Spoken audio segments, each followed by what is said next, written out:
Começa agora os 10 mil deles. O reality cast que faz o seu tempo render. Senhoras e senhores, dizem que o mês de agosto é o mês do desgosto. Você sabe que essa é uma verdade ainda maior neste reality cast, porque quando a gente olha para o que aconteceu com o nosso dinheiro em agosto, a coisa não foi boa mesmo. Mas poderia ter sido pior, sejamos otimistas. Hoje você vai conferir esse balanço do mês de agosto e vai saber o que rolou com a nossa grana da semana passada pra essa, é claro. Tá começando mais os 10 mil deles. Eu sou Leonardo Levati e aqui ao meu lado, senhoras e senhores, o nosso capitão, o maestro Carlos Castrucci. Fala, Carlos, tudo bem? Fala, Léo.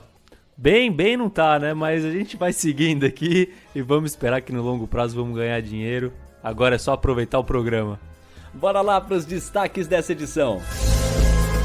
Como eu tava antecipando, eu nem sei o que é sorrir mais. Nosso dinheiro recuou de novo e agora estamos com R$ 12.250. Os detalhes na carteira deles.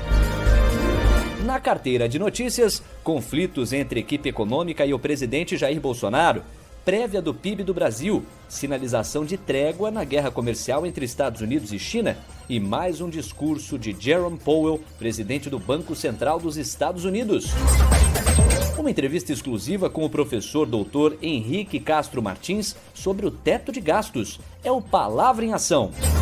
No Beabá da Bolsa, a gente vai entender melhor o que é especificamente o dividendo. Não é um sinônimo de lucro e você vai entender por quê. Tem Ibovespa. Será que estamos no novo normal? Caio Melo vai explicar se estamos ou se não estamos e por quê. No radar, relação dívida PIB e PIB trimestral Brasil, taxa de desemprego na zona do euro e o payroll nos Estados Unidos. Vem com a gente, o reality cast que faz o seu tempo render. Olha aí, já começou!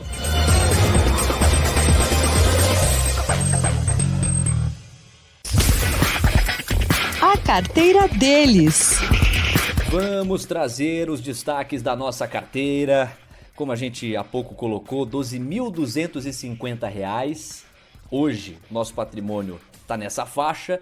E se a gente comparar com a semana passada, um recuo de 0,4%. Quando a gente olha pro Ibovespa, olha aí, agora o Carlão esboçou até um sorrisinho aqui de canto de boca, não é aquele sorriso de orelha a orelha, mas ele tá mais sorridente hoje, porque ele bateu o Ibovespa. O Ibovespa recuou o dobro, recuou 0,8% numa média aí de 100.623 pontos. O dólar, que segue bastante alto, apresentou uma queda de 1% da semana passada para essa, cotada a uma média de R$ 5,59. Carlos Castrucci, o balanço da semana. Primeiro não dá nem pra falar que foi uma semana de alegria pra gente, porque é como se fosse fazer gol quando seu time perde, né? Caiu do mesmo jeito, não é muito bom, mas dessa vez a gente foi melhor que o Ibovespa e os bancos ajudaram nesse aspecto. Foi uma semana conturbada aqui no Brasil, né? Lá nos Estados Unidos e ao redor do mundo a gente teve notícias positivas, desde tratamentos para o coronavírus, o potencial da vacina, entre outros fatores que fizeram com que as bolsas lá subissem mais, por mais uma semana. Entretanto, aqui o cenário continua nebuloso, com o medo de uma volta da irresponsabilidade fiscal do país, e por isso a gente viu uma oscilação grande que no final terminou com uma queda pequena do Ibovespa e uma correção do dólar nessa semana. A gente vai aprofundar boa parte dessa instabilidade que o Brasil atravessou ou vem atravessando, especialmente nas últimas semanas, dentro do Carteira de Notícias. Bora falar da empresa que mais cresceu na nossa carteira? Olha ela aí, hein? Grupo Notre Dame Intermédica. Seja bem-vindo, Grupo Notre Dame. Você já devia estar na carteira há algum tempo, mas eu não te conhecia. E pelo fato de você ter se destacado, um crescimento de 12,1%, está na hora de o Carlos dividir as razões pelas quais você integra a nossa carteira. Então vamos entender um pouquinho mais dessa tese, Carlos. Você separou pra gente alguns tópicos importantes. Eu sei que, assim, é um grupo... Pode não ser do século XVIII lá de trás, mas é um grupo que tem tradição. Ele data de 1968, esse, né? Exato, Léo. Você começou introduzindo bem a empresa.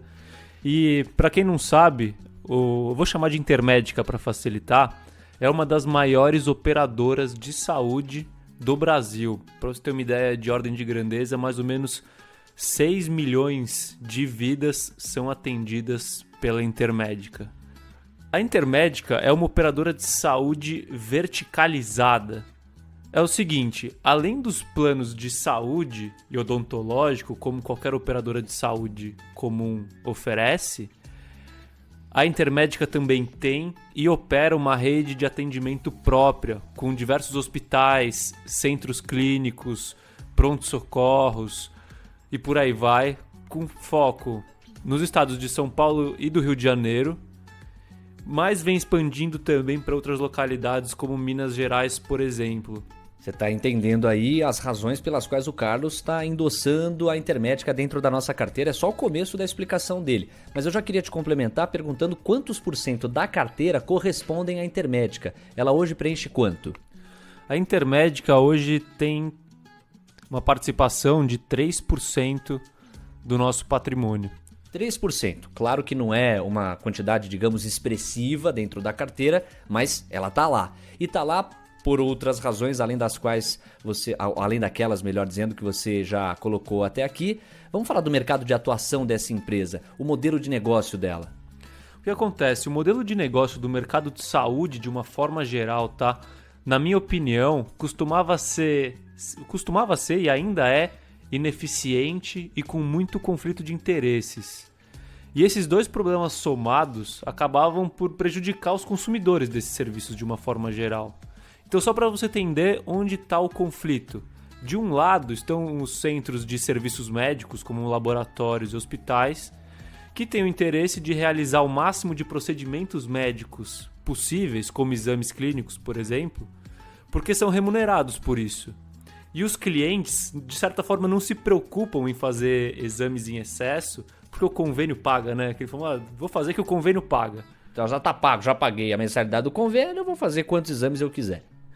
Aí você pega o outro lado, que é onde estão as operadoras de convênios de saúde odontológico, que pela dificuldade em controlar as despesas com procedimentos médicos, que é a famosa sinistralidade, elas reajustavam e reajustam ainda, né, anualmente o valor dos planos de saúde a valores exorbitantes. Então a gente vê, recorrente a gente vê reajustes de 2 casas decimais, 15%, 20% ao ano.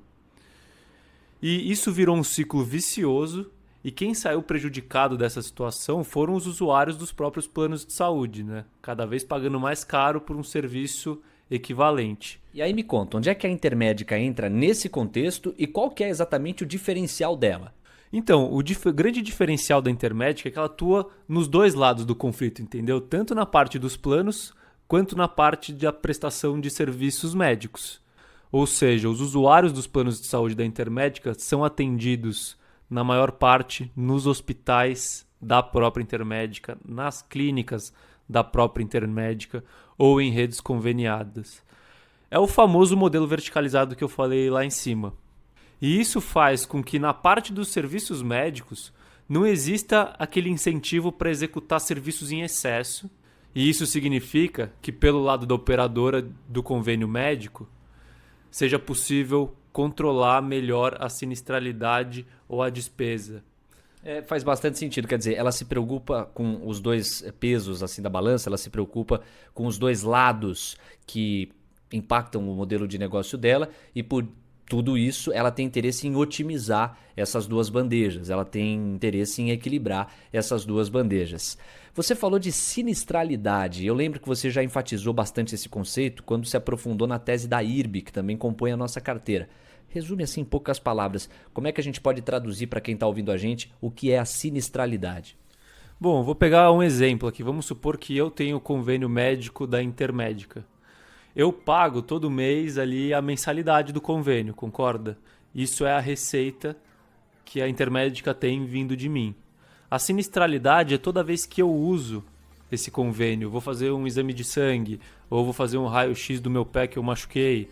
Tudo isso se transforma em despesa do convênio, porque é coberto pelo convênio, e essa despesa é a famosa sinistralidade. E no modelo verticalizado você consegue controlar mais isso, porque como eu estou sendo atendido pelo próprio hospital da Intermédica, o médico lá, ele vai me passar os exames que ele sabe que eu preciso realmente fazer. Ele não vai me passar os exames que talvez eu precisasse, entendeu? Ele não vai ter um excesso de cautela, ele vai passar o que precisa, não o que ele quer.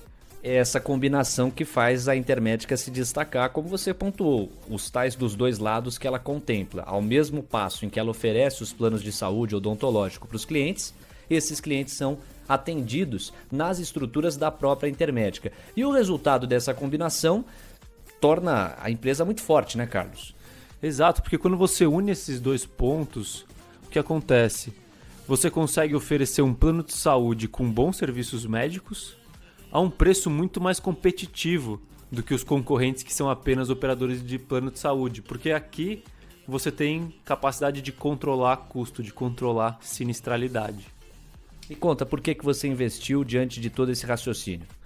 Bom, primeiro de tudo, que é uma tese sabida, né, é o envelhecimento da população. Então, empresas ligadas ao mercado de saúde, ao mercado preventivo, de prevenção, cada vez mais tendem a crescer.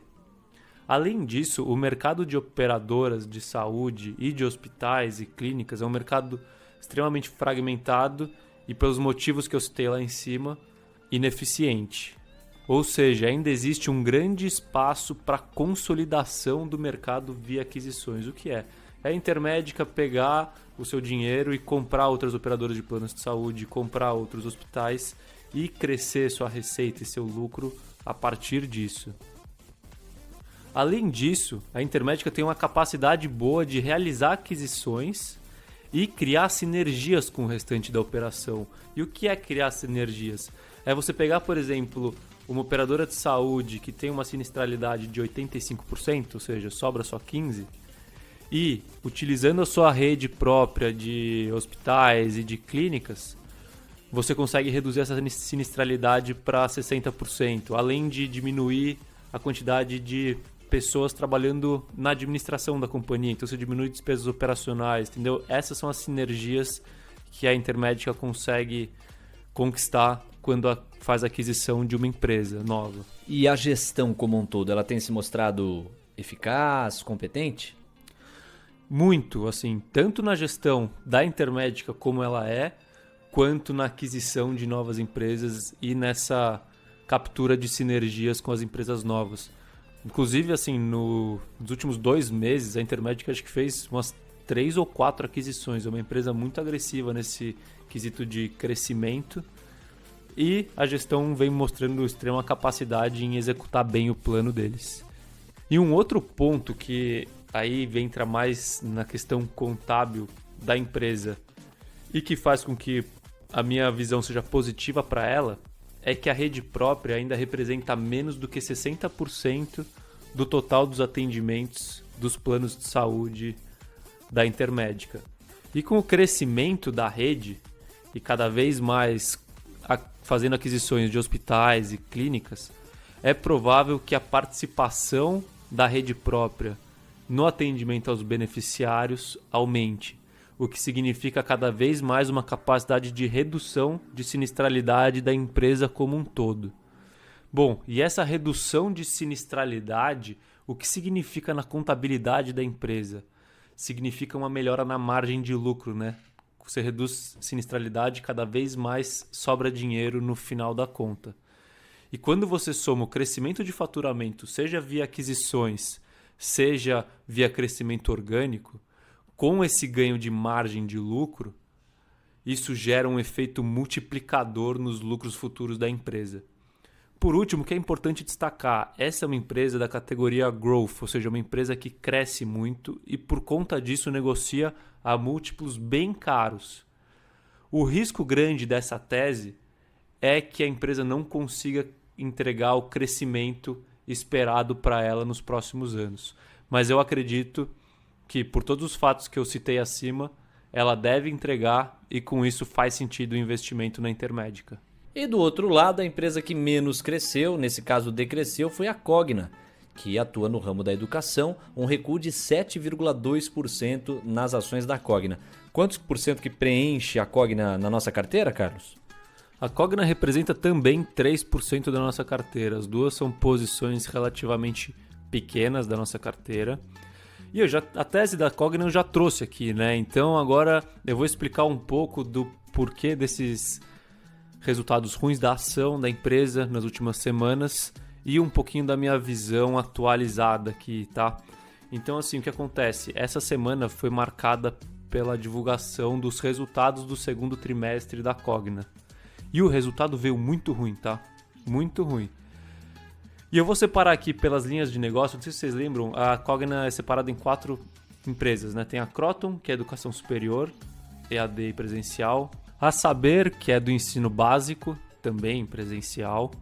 E a gente tem a Vasta, que é aquela plataforma para ensino básico.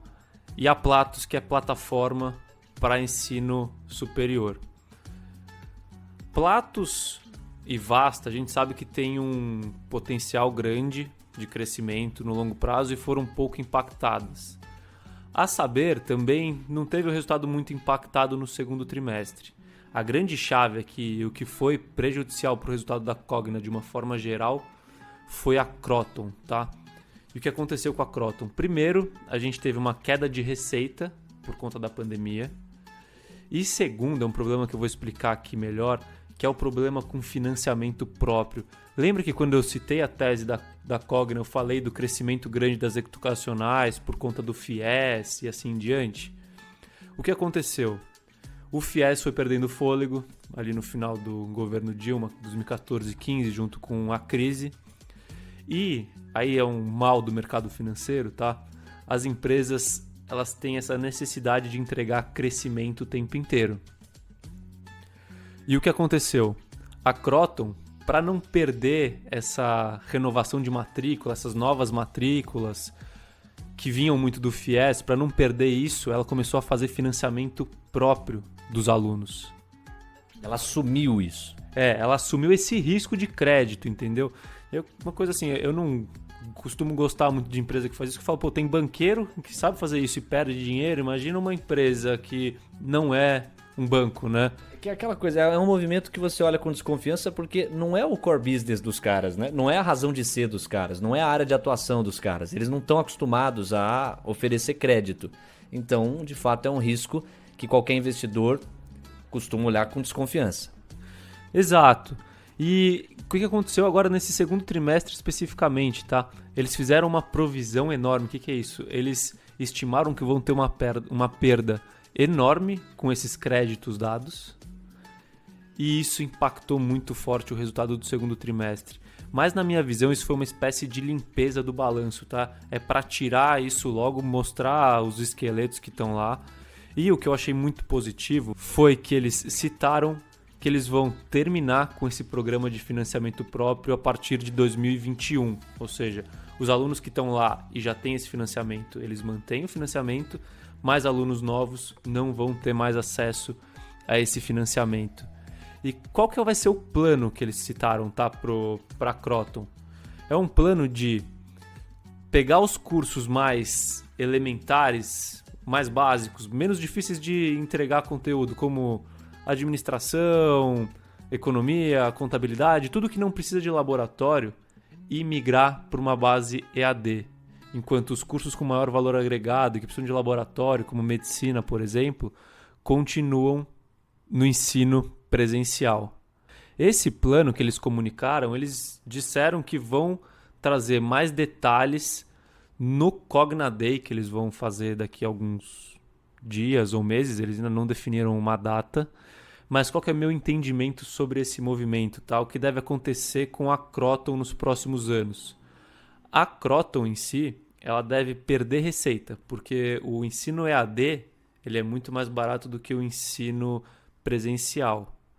Mas a margem operacional do EAD é muito maior do que a margem operacional do ensino presencial, porque você tem muito mais escalabilidade, né? E você não tem custo com prédio, você não tem custo com professor o tempo inteiro. Então, a tendência com Croton é que as receitas delas diminuam a partir de agora, para os próximos anos, mas a margem operacional cresça. Então, talvez o lucro não seja muito afetado. Ainda é difícil de projetar isso, porque está exposto a muitas variáveis, como a aceitação do EAD, que parece que melhorou com a pandemia, mas tem que ver se esse movimento é perene ou se ele é temporário. Mas é um cenário possível de acontecer. Além disso, a gente tem lá o potencial enorme de Vasta e Platos, que a gente comentou muito quando a gente falou da tese de Cogna.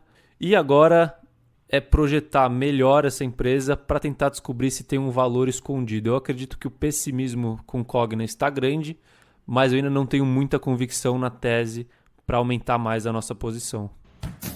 @os 10 mil deles, porque o seu tempo também rende nas redes sociais.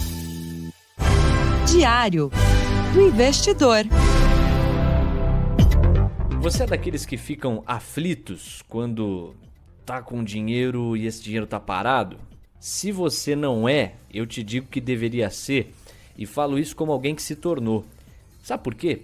Semanas atrás, em função de um freela de locução que eu fechei, entrou um dinheiro ali na minha conta.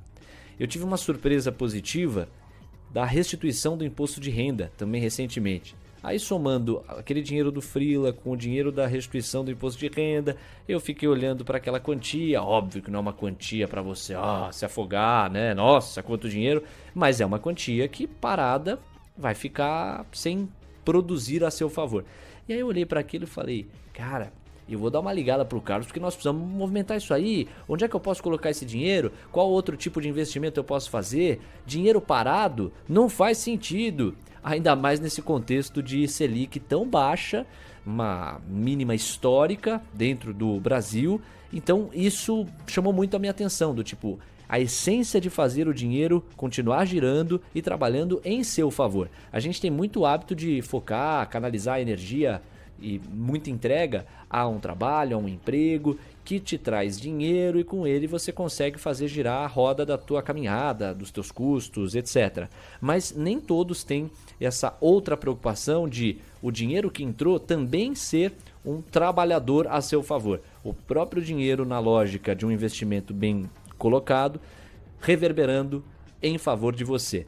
E pela primeira vez de uma forma mais forte, eu olhei para aquela quantia de dinheiro já quase que me coçando do tipo, como é que eu aplico isso para fazer a roda da economia girar, para fazer algum outro tipo de investimento que possa trazer resultados para mim.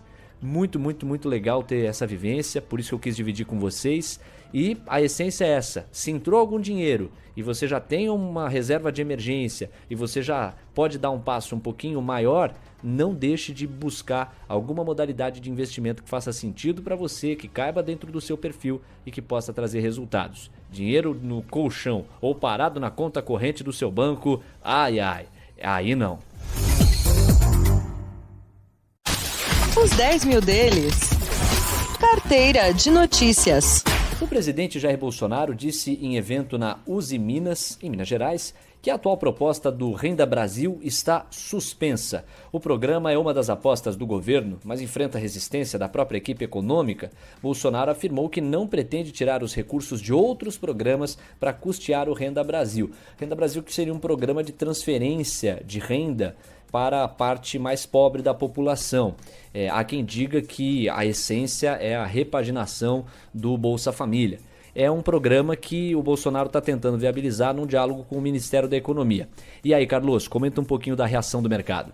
O mercado reagiu mal. A instabilidade do governo, principalmente do Guedes, que é onde o mercado bota a maior parte das suas fichas, e esses boatos que saem se ele fica no governo, se ele sai no governo, tiram a visibilidade do mercado e fizeram com que a bolsa caísse no dia.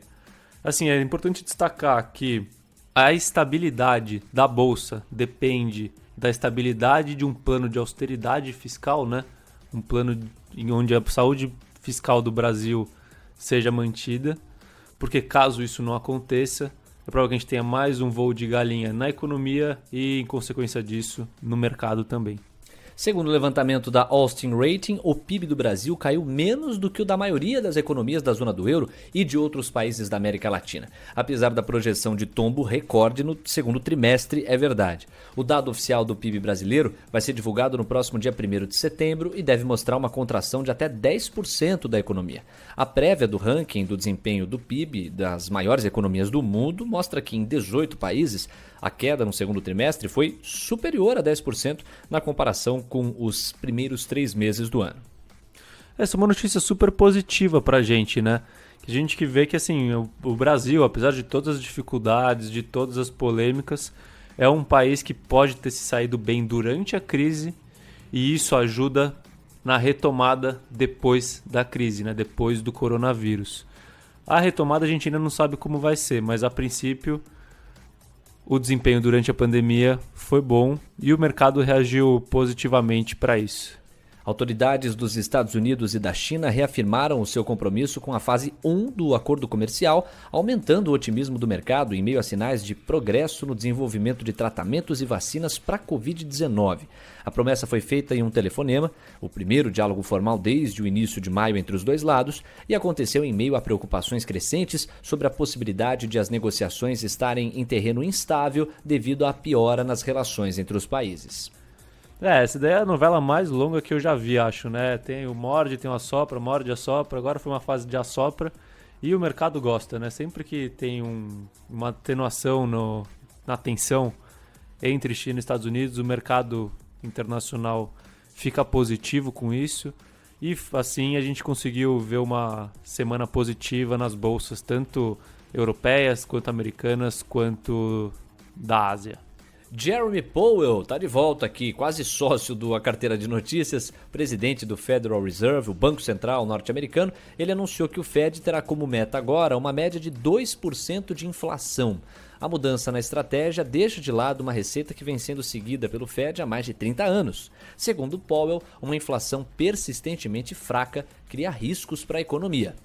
Essa mudança no cálculo, né? Antes era uma inflação estável, né, de 2%, agora é uma média que ainda não sabem como será calculada, mostra que o Fed deve ficar por mais tempo leniente, ou seja, injetando estímulos na economia, mantendo taxa de juros baixa, e isso sempre é visto com bons olhos pelo mercado porque é mais liquidez, é mais pessoas comprando ativos e a bolsa reagiu positivamente lá fora, né?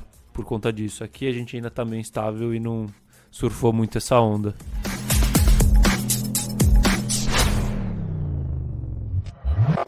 Palavra em ação.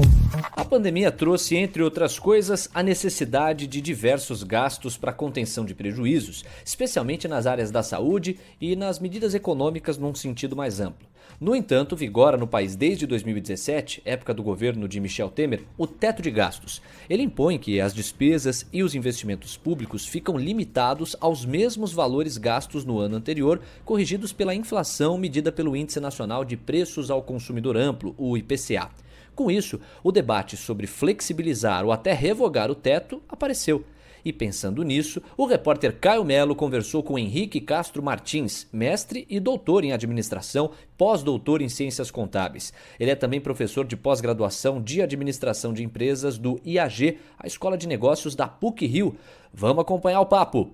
Léo, eu comecei a conversa perguntando a importância de se ter estabelecido um teto de gastos no Brasil. Bom, talvez o benefício mais imediato seja justamente reduzir o crescimento dos gastos públicos feitos do país nos próximos anos. Isso corrige uma situação bem problemática que vem acontecendo no país, que é o crescimento dos gastos bem acima da inflação. Isso também cria uma barreira importante para o crescimento da dívida pública em relação ao PIB. O Brasil hoje tem aí uma faixa de dívida dividido pelo PIB que fica aí entre 80% e 90%, enquanto nos outros países emergentes isso fica aí na faixa de 50% a 60%. Isso obviamente é problemático porque ali na frente isso pode nos colocar numa situação que o governo não consegue refinanciar a sua própria dívida e isso obviamente tem um impacto bem direto, bem significativo nos gastos que ele pode conseguir fazer. O benefício maior, na minha percepção, é o fato de que isso sinaliza boas práticas do país à comunidade de investidores nacional e internacional. Isso nos coloca numa situação em que a gente está sinalizando e a gente cria a expectativa dos agentes do sistema financeiro de que o país ele não vai tomar decisões que, entre aspas, não cabem no próprio bolso. Tá? A palavra importante aqui nessa discussão é justamente a palavra expectativa, a palavra credibilidade, tá? As palavras importantes. Porque isso, a gente sabe, né, que a economia, em um grau bem significativo, precificativa ela é muito movida com base em expectativa. Em algumas situações, inclusive, as expectativas do que vai acontecer, as expectativas futuras, elas são até mais importantes do que a realidade presente em certas situações. Então, é muito importante que o Brasil consiga estabelecer, que o país consiga estabelecer uma credibilidade, uma expectativa de que ele vai tomar decisões que cabem no bolso. Tá? Quando o governo estabelece esse tipo de teto de gastos, ele ajuda na criação dessa expectativa, na criação de boas expectativas, de boa credibilidade. Isso aumenta a credibilidade do país lá fora e isso isso facilita que o investimento externo aconteça dentro do país. Isso, só para fechar, né, saiu hoje, inclusive, uma reportagem do jornal Valor Econômico falando, justamente discutindo a flexibilização do teto de gastos e ressaltando justamente a importância de se reforçar a credibilidade no país. Talvez essa seja, né, a credibilidade seja realmente o maior benefício de se estabelecer o teto de gastos no país. Depois, eu perguntei como o teto funciona na prática. A regra ela foi aprovada em 2017 e ela tem como base o orçamento de 2016 e, em princípio, ela tem a duração aí de 20 anos. O principal pilar que ela se apoia é no fato de que os gastos feitos pelo governo, eles não podem crescer a um montante superior da inflação daquele período. Então, na média, no agregado, os gastos precisam crescer no máximo pela inflação ou menos. Tá? Bom, isso não significa que o governo não possa investir mais do que a inflação em áreas prioritárias, como, por exemplo, saúde e educação. O governo pode fazer investimentos prioritários nessas áreas. Isso apenas significa que, para fazer investimentos maiores em áreas que o governo deseja, ele precisaria investir menos em outras áreas. Tá? Então, essa é a lógica. A gente está falando da média dos gastos, a gente não está falando dos gastos individualizados, tá? De áreas individualizadas. Bom, o segundo grande pilar que eu entendo que é super importante e faz parte dessa discussão, que daí está relacionado à primeira, é a ideia de que a sociedade, né, o governo / sociedade faça escolhas de como a gente deseja alocar os nossos gastos. Será que a gente quer mais educação, saúde e segurança, por exemplo? Bom, a gente tem que fazer um debate atuante, a sociedade tem que discutir de qual área vai se tirar, vai se diminuir os gastos para se investir mais nessas áreas, por exemplo. Né? Eu entendo que esse é um processo bom, esse processo de discussão é um processo de avanço da nossa democracia. Esse processo de escolhas de como a gente vai alocar os nossos gastos não é diferente do que acontece numa empresa, numa residência familiar, por exemplo. Uma família não consegue sempre consumir tudo que deseja nas suas diferentes áreas. Ela faz escolhas e o que o teto propõe é justamente esse tipo de escolha no nível do país. No contexto atual de pandemia, a demanda por gastos públicos em diversas áreas aumentou. Com isso, eu perguntei se existia alguma forma de flexibilizar o teto e quais impactos isso poderia trazer. Bom, a grande questão aqui, de novo, né, é a questão da sinalização que uma flexibilização passaria para o sistema financeiro. Se o governo conseguisse sinalizar de forma clara, de forma transparente e principalmente de forma que os agentes econômicos acreditassem que a flexibilização é temporária, que a flexibilização vai acontecer em razão da crise atual que a gente está passando, bom, aí nesse contexto talvez alguma flexibilização fosse possível. O grande problema é que o governo brasileiro, o Brasil como um todo, ele tá sempre com o cinto apertado em termos de credibilidade. O investidor internacional olha para a gente e a credibilidade não é de 100%. E a razão é bem simples, existiram e em algum grau ainda existem vários eventos bastante estranhos que acontecem no país que justamente acabam por minar essa credibilidade. Então, na minha opinião, a decisão mais coerente seria pela não flexibilização nesse momento. Isso, quem sabe, aumenta a credibilidade do país no curto prazo e talvez isso também crie uma espécie de estoque de credibilidade, vamos dizer assim, para o futuro.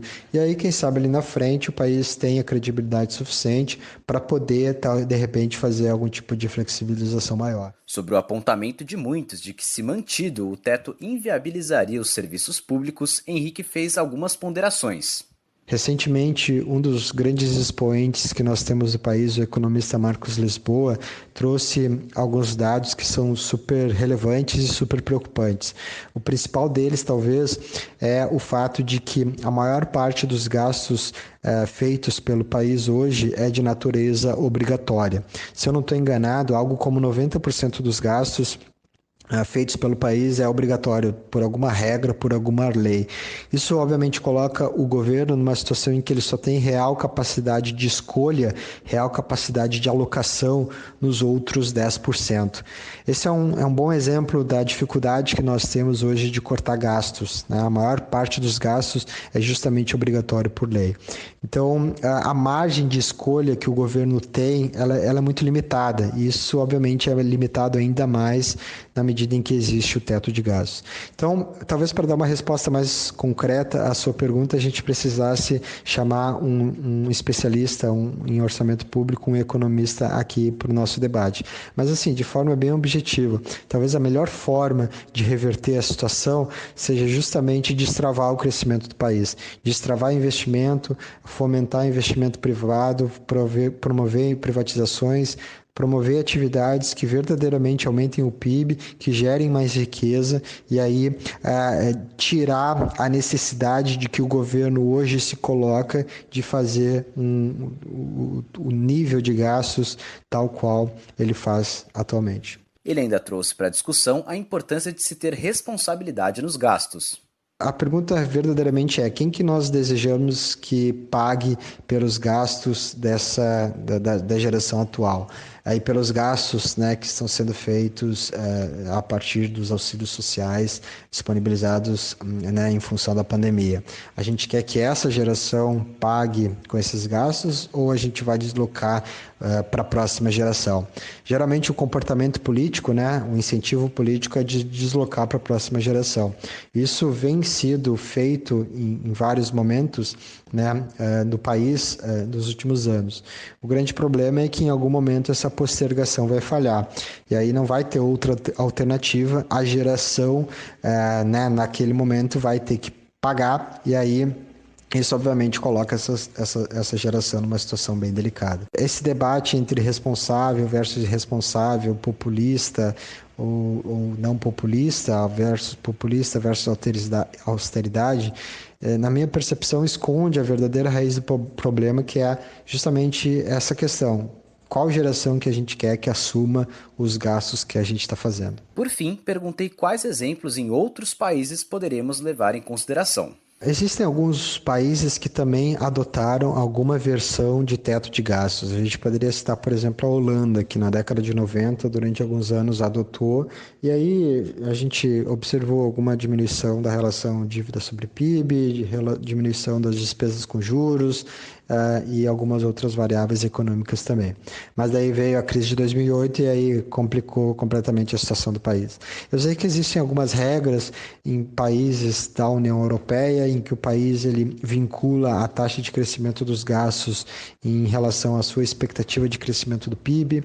Eu sei também que o Japão adotou algumas regras de controle de gastos no início dos anos 2000, mas o ponto é que é sempre muito difícil fazer qualquer tipo de comparação entre as consequências potenciais dos nossos gastos aqui, do nosso teto de gastos aqui, com as consequências dos outros países, porque as características do país são diferentes, as variáveis envolvidas são diferentes, o montante de dívida, a taxa de crescimento, o montante de gastos públicos, o passado recente do país é sempre muito diferente. Então, qualquer comparação sofre, né, do viés de se ter que controlar para esse tipo de diferença, o que na prática acaba ficando bastante difícil, tornando bastante difícil uma comparação que nos passe algum nível de informação relevante para a nossa tomada de decisão.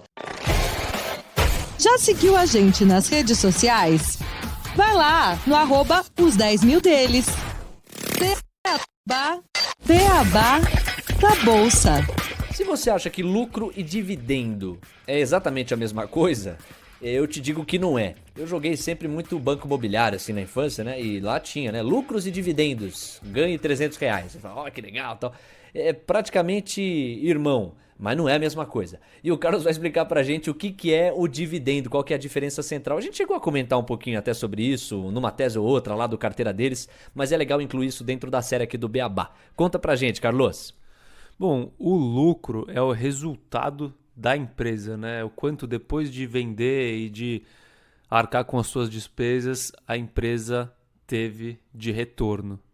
O dividendo é a distribuição de parte desse retorno da empresa para os acionistas, é o quanto realmente cai no bolso dos acionistas, entendeu? Então é uma forma de remuneração. O lucro é uma forma de rentabilidade, o dividendo é uma forma de remuneração dos sócios da empresa. E é importante destacar que é tão diferente o conceito de lucro e dividendo que existem alguns casos onde o dividendo pode inclusive ser maior do que o lucro do ano, porque a empresa pode ter lucros acumulados dos outros anos no patrimônio da empresa e em determinado momento acumular esse lucro lá pode não fazer mais sentido e a empresa pode acabar distribuindo dividendos extraordinários. Os 10 mil deles. Senhoras e senhores, um termo que muita gente tem usado ultimamente é novo normal. O Caio Melo, nosso menino serelepe, problematizou essa expressão com base no humor, é claro. Então vamos lá para mais um... Ibobesta! Ibobesta!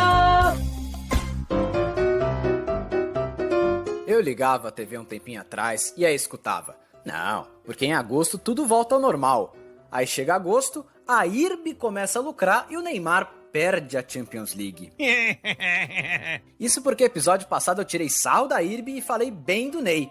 Não sei se é porque a temperatura caiu, mas eu tô pé frio, hein?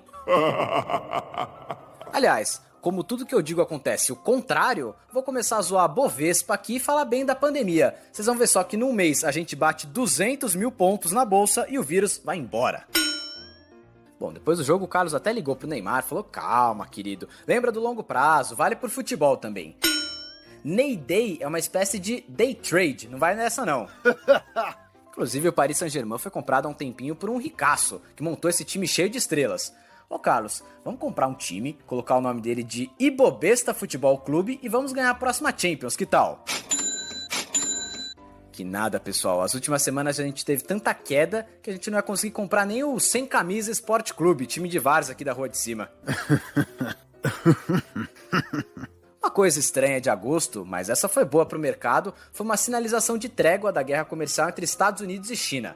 Notícia boa pro mercado, mas péssima pra esse quadro. Eu adorava vir aqui falar da guerra pelo TikTok, espionagem chinesa, Rússia provocando, Trump falando I don't like them dos chineses e por aí vai. Capaz de logo ficar tudo na paz. Novo normal, sei. Para encerrar com chave de Bitcoin, um dos principais assuntos da vez é o Pix, modalidade de pagamento nova que deve começar em novembro. Você não paga taxa, vai funcionar todo dia, toda hora e o dinheiro chega no destinatário de forma instantânea, mais rápido que a subida do dólar quando alguém importante fala besteira. Olha só, com isso você não vai precisar mais pegar fila no banco e nem fazer 27 depósitos em cheques para os amigos. Fica a dica, meu povo!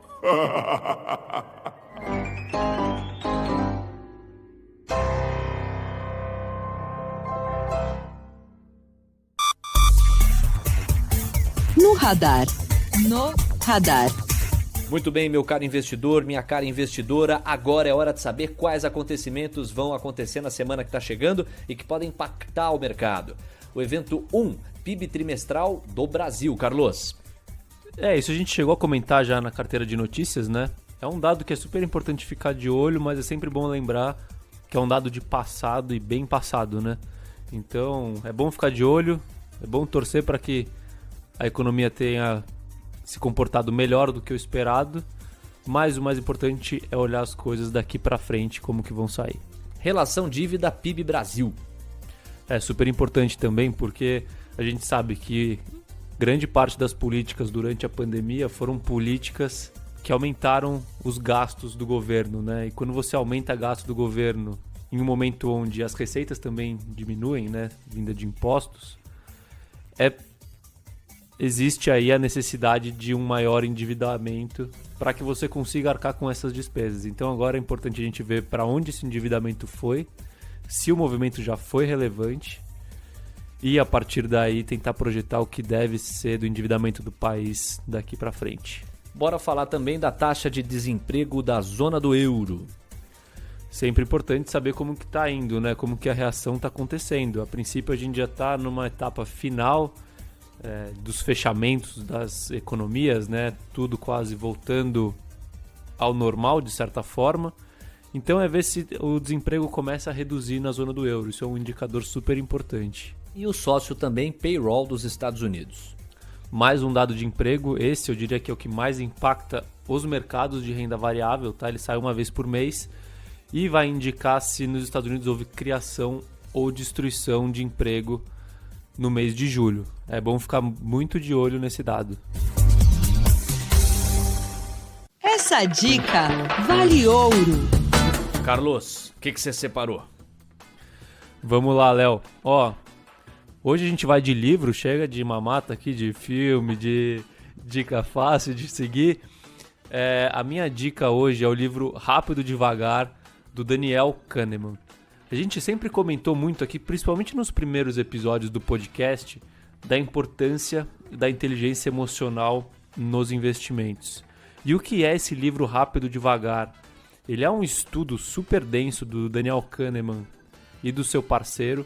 Daniel Kahneman, inclusive, ele é Nobel de Economia, sendo que ele é psicólogo. E ele traz várias ilustrações e explicações dos vieses comportamentais que a gente tem, além de vários testes onde você consegue perceber o quanto você está suscetível a esses vieses. Eu não sou psicólogo, então eu não olho muito para o comportamento dos outros, mas por que eu acho super importante esse livro? Porque você consegue olhar para você mesmo, ver quais são os vieses aos quais você está mais exposto e, a partir daí, bolar estratégias para se blindar contra os seus próprios vieses. Você tenta fugir das suas próprias armadilhas mentais. Vale a leitura. Nas redes sociais, siga a gente, @os 10 mil deles. Hora de mandar um abração para você que faz acontecer com a gente o projeto Os 10 Mil Deles. Deixa eu começar aqui, pode me puxar a orelha, tá, Denis? A gente chegou a trocar uma ideia ao longo dessa semana aí, o Denis que curtiu muito o projeto Os 10 Mil Deles. Denis, eu esqueci de anotar seu sobrenome, meu garoto, me perdoa aí, mas tá dado aqui a saudação. Você sabe, né? É pra você aí o abraço. Isso, pra você que chama Denis, é você. Isso, você mesmo. A Gabriela Sixoy, que também acompanha o nosso projeto, curte bastante e mandou alguns alôs aí ao longo da semana. E a gente teve algumas dúvidas, levantadas assim. Por exemplo, Carlos, o que é empresa ESG? Essa é uma sigla que vem sendo muito comentada. Olha, vamos ficar de olho nas empresas ESG lá na Bolsa de Valores. O que significa essa sigla e o que esperar dessas empresas? Bom, para começar, a sigla é uma sigla em inglês, tá? Então eu vou trazer são 3 palavras. A primeira palavra é até difícil de falar, environment, que é... Gostei daí, hein? Eu gostei da pronúncia aqui. É o meio ambiente, é isso? Isso, meio ambiente. A segunda é a parte social, tá? Então, a preocupação com a sociedade. E o terceiro é a parte de governança corporativa da empresa. São empresas que apresentam essas 3 preocupações no seu primeiro plano. Perfeito. As empresas que são preocupadas com isso são classificadas como empresas ESG. O que acontece? Cada vez mais, hoje em dia, a gente tem visto empresas que se declaram preocupadas com as questões de meio ambiente, social e de governança corporativa, e isso tem, de certa forma, agregado valor para essas empresas. Então, por exemplo, quando a gente traz aquela comparação de múltiplos, você pegar 2 empresas comparáveis, uma ESG e a outra sem as preocupações com ESG, você vai ver que a empresa que tem essas preocupações, ela costuma negociar múltiplos mais altos do que as empresas que não têm essa preocupação, ou seja, elas recebem um prêmio no valor pelo fato dessa preocupação e por acreditarem que isso é o futuro, né? Cada vez mais as empresas preocupadas com esses assuntos vão se sobressair com relação às empresas preocupadas só com lucro. A gente também destaca aqui uma expressão que Muitas pessoas que estão começando a investir ou estudando um pouquinho desse mundo, muitas pessoas se deparam com essa expressão e não sabem exatamente o que ela significa. É o tal do home broker. Não, porque você vai lá, você abre o seu home broker e começa a fazer as operações de mercado. O que é home broker? Você tá quase um professor de inglês aqui no nosso encerramento de hoje, hein? Hein, teacher? É o Mr. Castrucci, fala aí. Esse nome, assim, você pegar a tradução, seria como se fosse o corretor na sua casa, né? O corretor, no caso, quem vende as ações, por onde você opera as suas ações. Então o home broker, na verdade, ele nada mais é do que uma plataforma digital por onde você emite as suas ordens de compra e venda de ações. Todas as corretoras hoje em dia têm no mínimo home broker, tá? E as corretoras mais desenvolvidas têm inclusive plataformas próprias que você baixa no seu computador, que tem mais capacidade para esse envio de ordens de compra e venda, seja de ações, seja de opções, mercado futuro e assim em diante. Thank you. Obrigado pelos esclarecimentos. Tá, às vezes embanando aqui. Você acompanha a nossa página lá no Instagram, os 10 mil deles, 1 e 0, o 10 é numeral. Não deixa de mandar sua pergunta, de participar e interagir com a gente. Muito obrigado a todos que estiveram conosco. Lembre-se, nosso podcast está no player que você quiser. Os principais, o Spotify, o Deezer, também estamos lá no Apple Podcasts. Você também pode acompanhar a gente pelo TuneIn, mas assim, qualquer agregador que você curte vai ser um agregador que tenha também os 10 mil deles. E se você gosta de ouvir pelo YouTube, estamos lá também. Apresentação e edição Leonardo Levati. Vou deixar ele por último aqui, Produção do Caio Melo, mídias digitais e identidade visual do Matheus Fernandes e os comentários dele, Carlos Castrucci. Um abração pro senhor e até a próxima. Valeu, gente. Vamos torcer pra subir na próxima semana, né? No começo eu só expliquei alta, cansei, agora estou explicando queda, tá na hora de mudar esse ciclo aí. A brincadeira à parte, obrigado por estar aqui com a gente mais uma vez e um abraço. Esse abraço aí é clássico. Não, é só retomar, né? Agosto tá indo embora. Eu vou até, meu Deus, sei lá, abrir a janela aqui, soltar aquele grito de é campeão, porque com agosto indo embora, espero que setembro seja mais generoso conosco. Foi um mês difícil aqui no nosso reality. Obrigado a todos e até mais. Tchau!